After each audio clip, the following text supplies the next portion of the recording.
आहे त्या रूम मधनं बाहेर काढला फक्त रूम मध्ये बेडवरनं बेडवरती पडला. हा या टोपल्या खाली. तर मित्रांनो त्यांनी बघावी असा ही केलाय, पण एवढी रिस्क घेऊ नका, बरोबर का? कारण बाईट झाल्यावर काय कोण कोणाचं नसतं, तिथं कोण काय बोलत नाही, तिथं यशस्वीच काम करते. त्याच्यामुळं एवढी रिस्क घेणं चुकीचं आहे की पाणी हो चांगले.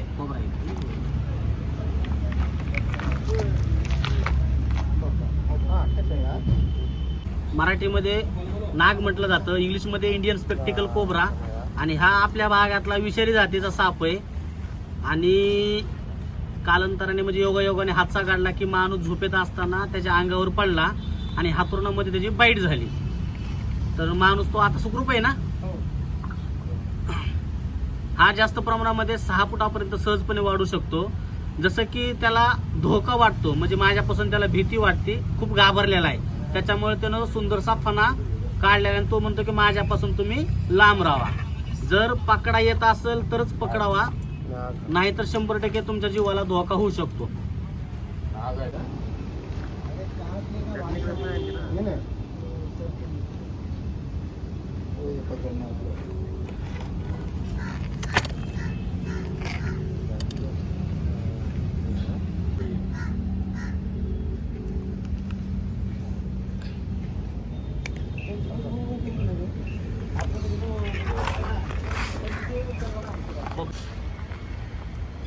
एक बिस्लरीची बॉटल असेल तर देखील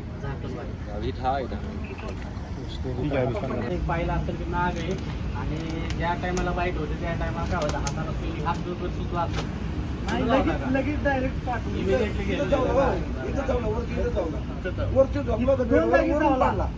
एक चावला आणि इथे एक चावला. 2 जागी चावला. सुजलं वगैरे असेल. आता सध्या दुसरं आलं का? कारण हा विषारी आहे. जर तिथं होत असेल तर करा, नाही तर त्यांना सुसूनला तिकडं हे करा डायरेक्ट. कारण नाही असं काही नाही, वेळचं काही नाही. तिथं त्यांना फर्स्ट एसी दिला असेल, मग तिथून तुम्ही जर गव्हर्नमेंट हॉस्पिटल सुसूला आपल्या सुसूनला जर शिफ्ट केलं तर तिथं इलाज अजून बेटर होईल. कारण आपलं हेच काम आहे, आजपासून नाही पण काळजी घेतली पाहिजे. बऱ्याच लोकांना काय वाटतं की सापाच्या शिफ्टीला धरलं साप तर होतो, असं काही नाही, बरोबर आहे का? कारण ती एक रिस्की आहे. चला नितीन कुठे गेले.